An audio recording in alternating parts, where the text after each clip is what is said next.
Pack. Oh. Oh. Very skilled. We have the crops, the malo, symbolizes the Unity of the Baweños.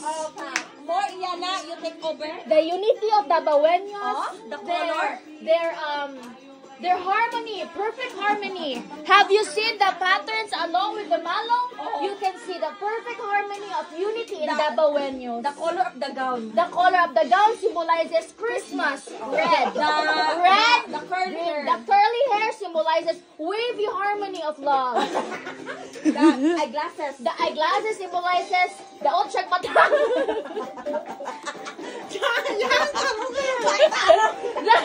The earrings. The earring is made out of shell by the sea. Pack. Yes, it symbolizes the Asa ninyo gigawat ang malong. Asa gigawat ang malong? Tagaming malong.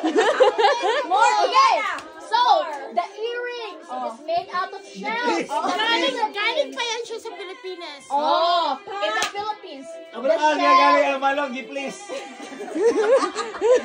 More Iana. Anyong tubig. Galing saan yung tubig? Surigao del Norte, Surigao del Sur ng Pilipinas. Nakikita nyo ba yan? Ang perfect pattern that made out of badjaus in the Philippines. The red. Red gown symbolizes Christmas. Wavy hair symbolizes curly harmony, perfect harmony of Christmas and love. As you can see, you can feel the presence and love of the Philippines. The makeup, inspired by Sherilyn Milian Fabian.